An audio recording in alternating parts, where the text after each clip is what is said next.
A dar la bienvenida a esta nueva sesión de educación nutricional. Son sesiones mensuales que hacemos en directo y el objetivo principal pues, es difundir información nutricional que os sea útil, principalmente pues, de aquellos alimentos más adecuados para estimular una prevención de la salud y mantener una salud óptima, ¿vale? En estas sesiones pues, te van a servir como guía práctica para mejorar tus hábitos, adaptarlos a una alimentación más equilibrada. Ya hicimos la primera, que hablamos de proteínas, os acordaréis, porque muchas de las que os veo por aquí ya estabais conectadas ese día. Y hoy, si no me equivoco, vamos a hablar de carbohidratos, ¿verdad, Loli? Ya ayer diste algún apunte. ¿Qué tal? ¿Cómo estás hoy, Loli? Bien, contenta porque hoy estamos trabajando en pleno sol, que siempre estamos en la oscuridad. ¿Te gusta más, no? La luz del día siempre es mucho mejor. Lo mejor y me agreden menos los focos, porque bueno, también quiero confesar que muchos a veces decís, ¿por qué Loli mira para allá? Porque estoy totalmente agredida por los focos y a veces no sé ni para dónde mirar de lo que me llegan a molestar. Claro. Hoy me doy cuenta que como hay tanto sol, los focos casi no me molestan, o sea que estoy Ujú. más contenta de lo habitual. Como queda un minutito, Loli, si quieres, para ir amenizando, yo tenía una duda que te voy a formular por si alguien más, por una curiosidad, ¿vale? ¿Te parece? Mientras en este minutito que queda para que se conecte alguien más. Me parece perfecto. Rápido. Siempre comentas el tema de las heces como una forma de comprobar que lo que estamos haciendo es válido.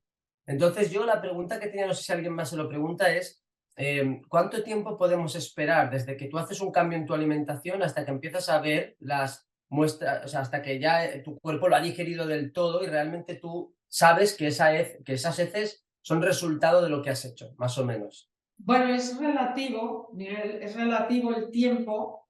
¿Por qué? Porque puede ser que estés comiendo alimentos adecuados, alimentos buenos, alimentos recomendados, que yo los recomiende porque considero que son en su base correctos, puede ser que estés comiendo así, pero puede ser que las combinaciones no sean las adecuadas. Entonces, cuando tu organismo, todo tu sistema digestivo, que yo siempre repito, porque cuando digo sistema digestivo muchas personas piensan que es el estómago, no, es el estómago, es el páncreas, es el bazo, es la vesícula, es el hígado y es el intestino, primero el delgado y luego progresivamente hasta el colon. Bueno, todo eso es el sistema digestivo. ¿Qué quiero decir con esto? Que no todos estos órganos funcionan perfectamente y van haciendo su proceso de forma correcta. Habitualmente no suele suceder. Puede ser que el estómago funcione relativamente bien, pero el páncreas no.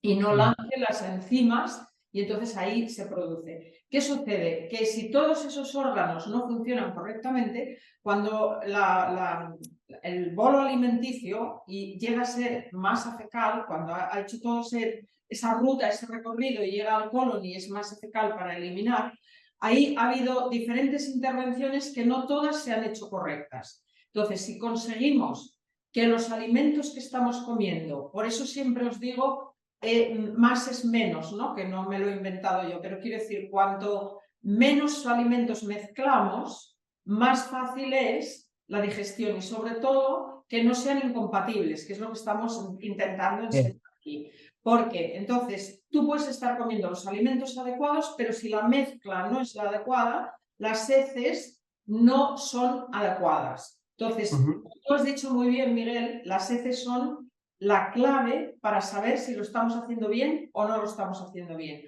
Por eso siempre os hablo de que tenemos la tabla de Bristol que funciona, o sea, antes de la tabla de Bristol, los macrobióticos tenían la misma, y la medicina china tenían más o menos, no tan clasificado, pero siempre habíamos estudiado que las heces perfectas son de una pieza y que se hundan. Esto ya existía desde hace 3000 años, pero la tabla de Bristol se inventó para dar más información de otras texturas de las heces, hay muchísima más información y bueno, es un gran invento porque es muy práctico, cualquiera Sí. puede acceder y deciros también que hicimos unos vídeos con Silvia bastante amplios sobre las heces, sobre todas las texturas de las heces, sobre tal. Entonces, ¿en cuánto tiempo? Pues puede ser que en una semana, si la problemática que tienes no es grave, que simplemente no es una problemática crónica sino que simplemente es de la mala combinación de alimentos, pero son alimentos buenos, digámoslo así,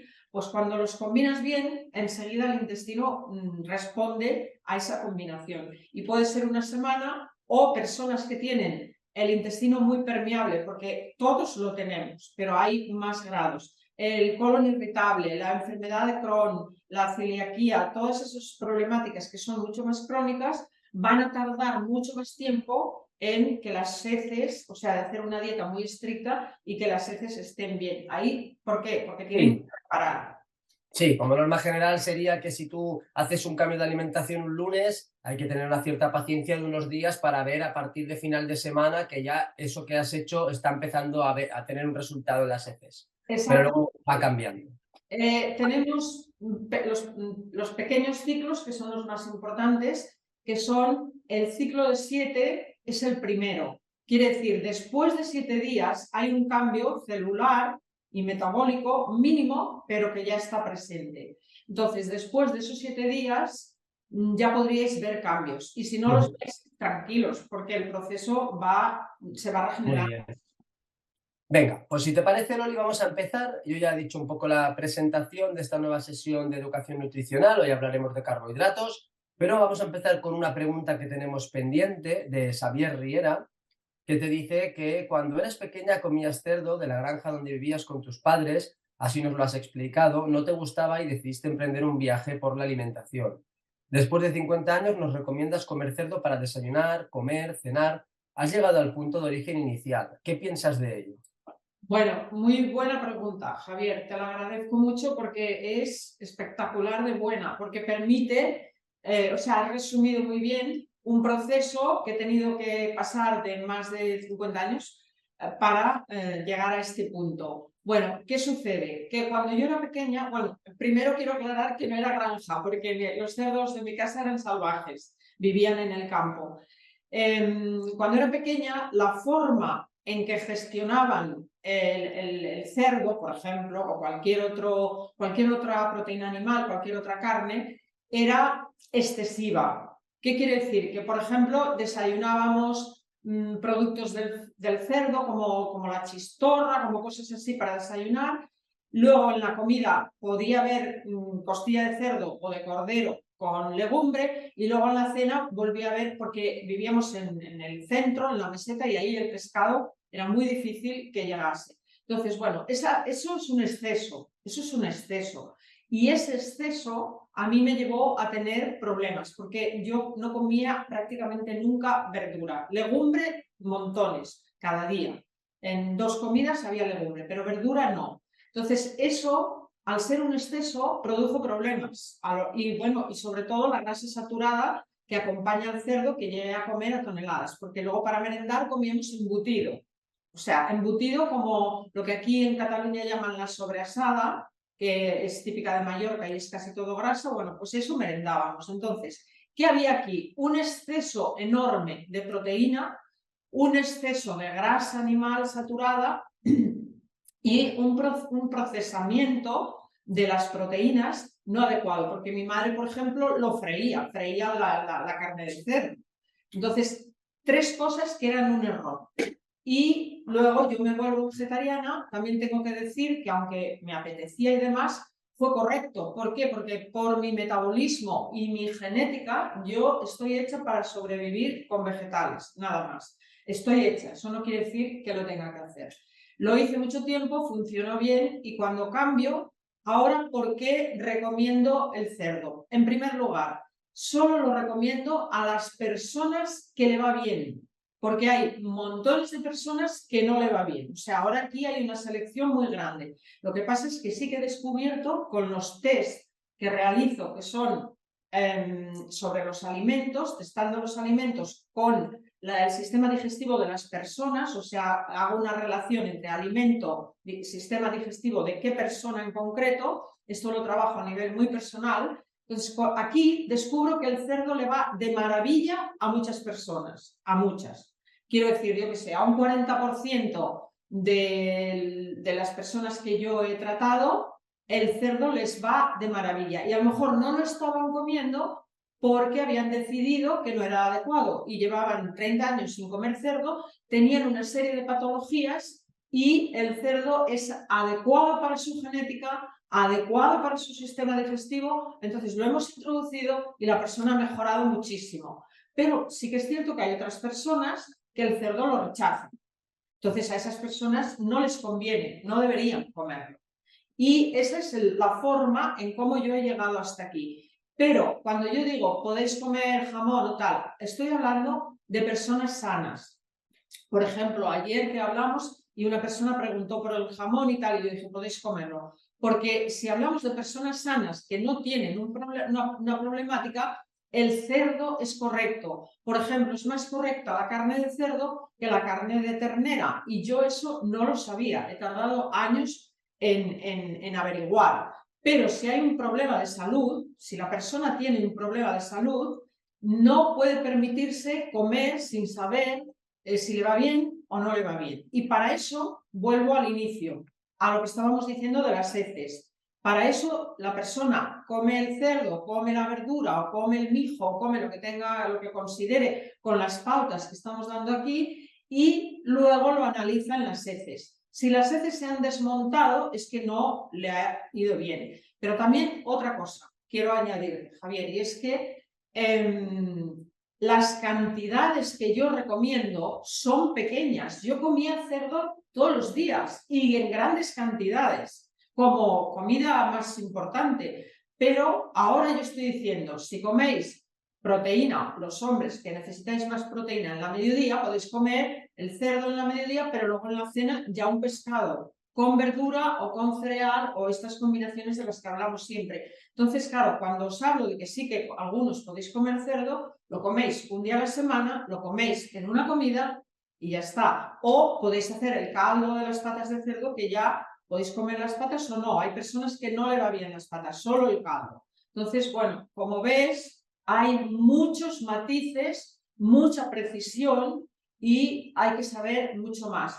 Pero sí, esto que has planteado es correcto. Yo ahora no estoy comiendo cerdo porque no me apetece la carne, pero alguna vez, 2 o 3 veces al año, pues como esta carne fresca, que me parece que se llama lomo, lo hago en la sartén, sin aceite, y lo como 3 veces al año. Porque también hay que decir que en esta medicina que yo que practico y que os propongo y que estamos aquí estudiando, en este tipo de medicina, tanto la macrobiótica como la tradicional china, se contempla y se considera la homeopatía como algo correcto, pero no los fármacos homeopáticos, que ya empiezan a ser químicos todos, ya no son de origen natural o de origen mineral, sino la homeopatía como ciencia, o sea, como concepto. ¿Y qué quiere decir? Que una vez al año se puede comer cerdo porque tiene un efecto homeopático para todo el año en el organismo.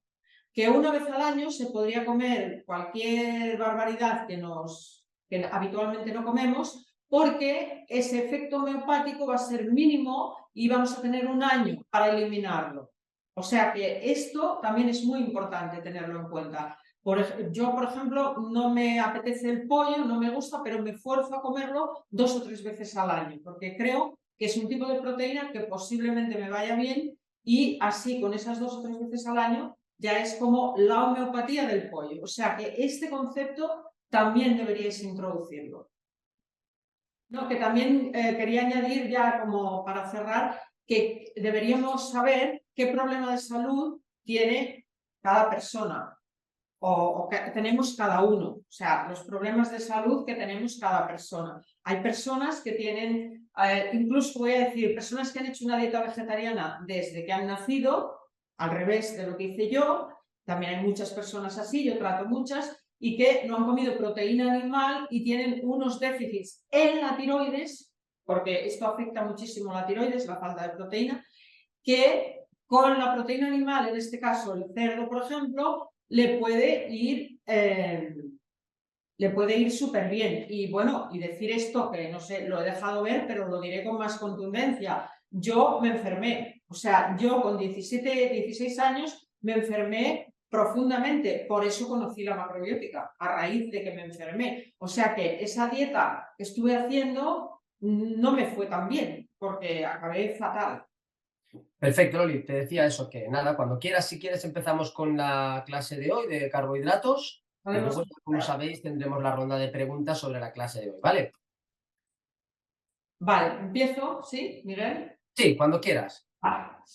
Bueno, antes de nada, sobre los carbohidratos, quiero introducir que ya lo dijimos en la anterior, pero lo vamos a ir recordando porque los conceptos, los conocimientos que vamos adquiriendo, si no los repetimos, se van. Para integrarlos hay que repetirlos. Entonces, tenemos 3 macronutrientes, que son los más importantes del cuerpo, porque el resto son micronutrientes. ¿Esto qué significa? Que son estos los nutrientes que nos van a enfermar si nos faltan, porque si nos faltan los micro, como son muy poca dosis, en algún punto que comamos los vamos a encontrar, pero estos 3 no. Estos 3 hay que tener un diseño claro de dieta para que los 3 macronutrientes estén presentes en nuestra dieta, porque cualquiera de ellos que falle nos vamos a enfermar. Entonces, recuerdo que el segundo macronutriente más importante son los carbohidratos, que es lo que vamos a hacer hoy, y que son los 3 proveedores principales de nutrientes. Quería decir una frase de la medicina china que me gusta mucho, que dice: cuando la dieta no es correcta, la medicina no sirve de nada. Significa que uno tiene que enderezar lo que ha torcido y con medicina no se resuelve. Y cuando la dieta es correcta, la medicina no sirve para nada, es innecesaria. O sea que ellos siempre centran en la dieta. Empiezo hablando de la absorción de los nutrientes y decir que los alimentos nunca habían estado tan sometidos a tanta manipulación química. Los nutrientes o el valor nutricional de la mayoría de alimentos a veces solo están presentes en los alimentos en crudo, yo diría, en la estantería. Están presentes ahí y muchas veces ni siquiera, porque si los analizáramos no los llevan. Por ejemplo, las frutas que dice, ¿tiene vitamina C? Mentira, porque esas frutas han estado 3 meses en las cámaras, no han madurado al sol y faltan las vitaminas. O sea que muchas veces los nutrientes solo están en la estantería y a veces, depende de cómo los procesamos, podemos transferir esos nutrientes al plato, pero nada nos garantiza que a partir de ahí, ya posteriormente, lleguen o estén en nuestro cuerpo. Ahí hay cero garantía. O sea, que el hecho de que muchas personas dicen, no, es que yo como esto porque aquí dice que tiene esto, ¿no? Pero ¿lo tendrá tu cuerpo? No, seguro que no, porque tiene que ver con el proceso de la digestión y que hayan sido procesados adecuadamente con eficacia. Son 2 cosas que tienen que ir a la par, porque una sola sin la otra no va a funcionar. Entonces, para que dichas sustancias puedan ser extraídas de nuevo, sencillamente es lo que comentábamos antes, para que vuelvan a nuestro cuerpo toda esa ruta con todos esos órganos, tiene que hacerse correctamente. Y si no, pues no vamos a tener los nutrientes. Y es lo que trato de decir siempre, que existe una forma correcta para el organismo de transferir los nutrientes y los antinutrientes, porque pensemos que con los nutrientes siempre van los antinutrientes. Por eso es que nos hacen daño, por eso es que no nos van bien la mayoría de sustancias. Entonces, sí que existe esa forma, pero no la conocemos. Los carbohidratos simples y complejos, decíamos, que los simples se consideran azúcares de rápida absorción y los complejos se consideran almidones de lenta absorción, que además de ser almidones tienen fibras, tienen proteínas, tienen minerales y tienen vitaminas. Los complejos están en un lado y los simples en otro, porque no es fácil y tampoco estamos aquí estudiando dietética, sino entendiendo 4 bases. Entonces yo lo hago más gráfico y más sencillo. Los carbohidratos, que hemos dicho los podríamos en 2 grupos, además de estos 2 grupos, luego hay 3 tipos de carbohidratos, o sea, que están mezclados, que son los monosacáridos, que tienen es una cadena con un solo, ¿cómo se llama? Con un solo azúcar. Están los disacáridos, que también son monosacáridos, pero que se juntan 2, por eso se llaman disacáridos. Y están los polisacáridos, donde se juntan varias moléculas de glucosa, de azúcar. Eso es lo que quería decir. O sea que disacáridos y polisacáridos. A nosotros nos interesan, a los que estamos aquí, los polisacáridos, pero nos interesa conocer los monosacáridos para no comerlos, porque ahí es donde cometemos todos los errores. Todos estamos con los monosacáridos, pero los buenos, los que debemos interesarnos por ellos, que son los carbohidratos complejos, son los polisacáridos. Dicho esto, el carbohidrato más importante que tenemos en el cuerpo es la glucosa, y es un carbohidrato que procede de otros carbohidratos. O sea, los carbohidratos se transforman en glucosa, que es otro tipo de carbohidrato, pero todos los dos son carbohidratos, o sea, la fuente y lo que se produce después son carbohidratos, y la glucosa es la que crea la energía en el cuerpo. Es el combustible de todas nuestras células y gracias a través de la insulina es el que sirve, o sea, la insulina es la que abre la puerta y la glucosa es la que penetra dentro para generar energía. Está muy interesante, Loli, muy claro todo. Bueno, pues y que me alegro que os interese. El próximo día vamos a tocar las grasas y no sé qué día, no sé si Sara tiene ya una fecha, que ya la recibiréis. Pues nada, desearos felices fiestas a todos, que os lo paséis tan bien como yo, porque me voy a ir unos días. Y nada, pues que muchísimas gracias por todo. Yo también disfruto porque también aprendo con vosotros, aprendo cosas. Mira, si no, estaba mirándolo, si no ha cambiado, os lo adelanto ya, es el 26 de enero el siguiente Educación Nutricional, que es donde hablaríamos de las grasas. Y tendríamos la consulta de Loli también. Consulta Loli sería el 31. Vale, perfecto. 26 y 31, para que la gente de enero, para que os vayáis apuntando fechas. Muy bien. Pues, nada, felices fiestas a todos y venga, nos vemos ya entrado el año. Así que nada, un abrazo. Bueno, un abrazo a todos y un abrazo a ti, Miguel, también. Que te vaya Nada, y a vosotras. Cuidaros mucho. Un saludito.